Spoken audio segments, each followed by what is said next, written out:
என்னுடைய மகன் பிரம்மதன்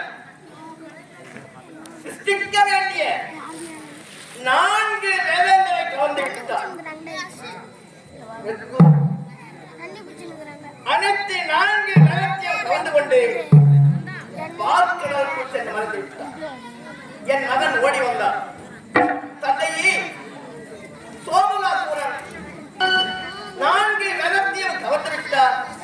இனிமேல் என்னால் சிருஷ்டிக்க முடியாது, எந்த உயிரினமே படைக்க முடியாது என்று பிரம்மதேவா, வருத்தப்பட வேண்டாம். அந்த 4 வேதத்தையும் நான் கொண்டு வருகிறேன் என்று புறப்பட்டேன். இருவரும் சம செய்தோம். ஆனால் எனக்காக பயந்து பயந்து ஓடினார்கள்.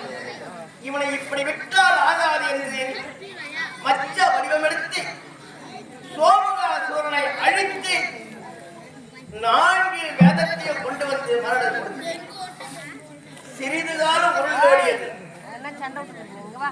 சோனிதாபியை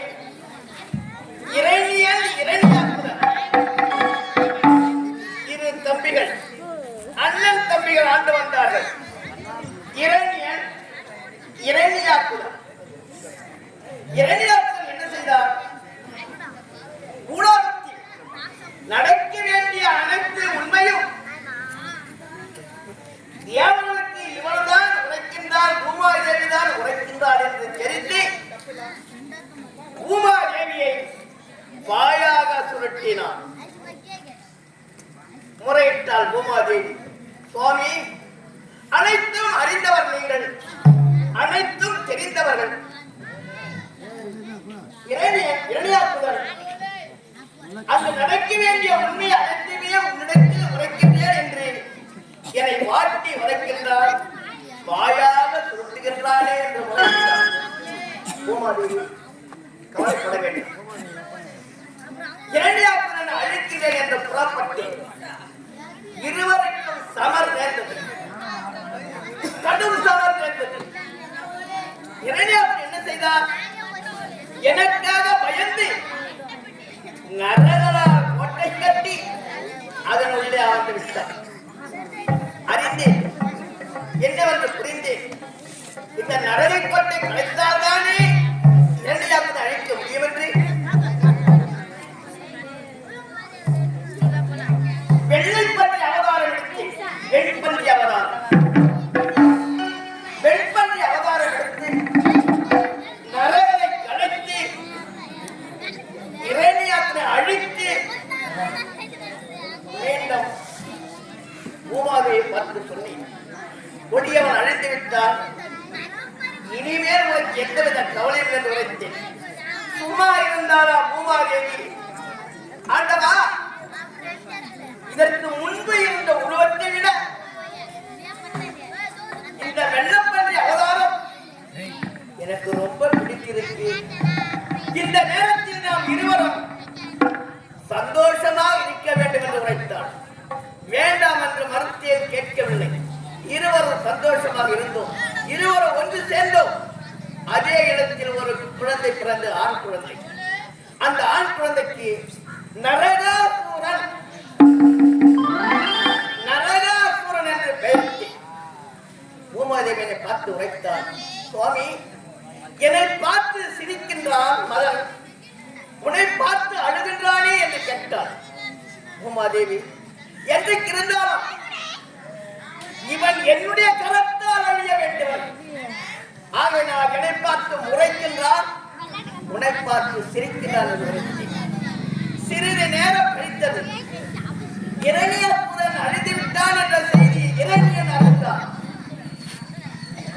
என்னை அடிக்க வேண்டும், கொல்ல வேண்டும் என்று ஓடோடி வந்தான். இருவரும் சமர் செய்தோம். ஆனால் அவனை வெல்லவே முடியவில்லை, கொல்லவே முடியவில்லை. ஏன்? அவன் வாங்கிய வரம் அப்படி.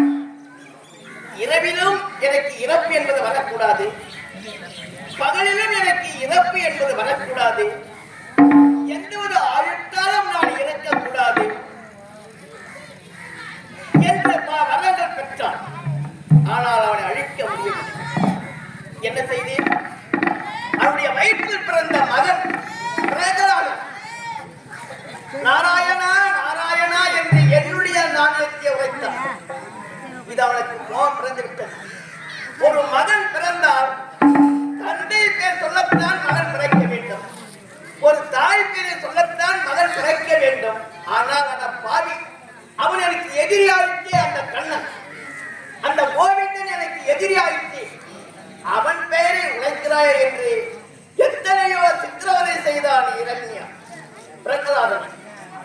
பிரகலாதன் அந்த அதிநமோ நாராயண என்ற வார்த்தையை விட அவருடைய தந்தை வார்த்தையும் நாவினால் வரவில்லை. என்ன செய்தான்? விஷப்படுத்தான். மலையிலிருந்து கீழே புட்டி தள்ளினான். யானை விட்டு மிதிக்க வைத்தான். ஆனால் அனைத்துக்கும் பிரகலாதனை நான் காப்பாற்றிக் கொண்டே வந்தேன். அந்த நேரத்தில் இறைவன் கேட்டான், பிரகலாதா, எப்பொழுது பார்த்தாலும் அரிநமோ நாராயணா நாராயணா என்று உரைக்கின்றாயே, உன்னுடைய அரி எங்கே இருக்கின்றார் என்று கேட்டான். அதற்கு பிரகலாதன் உரைத்தார், அப்பா, என்னுடைய ஐயன் கோவிந்தர் பரந்தாமன் தூணிலும் இருப்பார், துரும்பிலும் இருப்பார் என்று உரைத்தார். என்ன செய்தார்? இரண்டிற்கு பாப்பிரது விட்டது. இந்த தூணில் இருப்பார் அவங்க நிறைய என்று கேட்டார். இந்த தூணில் இருப்பார் என்று பிரகலாதன் உரைத்தார். தூணை ஓரடியாக ஓடி அடித்தார். நரசிம்ம அவதாரம் வெற்றி. ஆணும் இல்லை, பெண்ணும் இல்லை, மிருகமும் இல்லை, மனிதனும் இல்லை. எடுத்து ஆனால் என்ன செய்தார்? அவனை அழிக்க வேண்டுமே, எந்த ஒரு அழித்தாலும் அழிக்க முடியாது என்று வளத்தை பெற்றிருக்கின்றானே. ஆகையினால் இரவிலும் சாகக்கூடாது, பகலிலும் சாகக்கூடாது. சூரியன் மறைய வேண்டிய நேரம் இரண்டிய வேலை என்று உரைப்பார்கள். பாதி மறைந்து விட்டது, பாதி மேலே இருக்கின்றது. இவனை வீட்டிற்கு உள்ளேயும் சாகடிக்க கூடாது, வெளியும் சாகக்கூடாது என்று வாயக்குறையில் வைத்து என்னுடைய நகங்களை கூர்மையாக கொண்டு அந்த இறைவனை அழித்து என்ன இது பேசிக்கொண்டே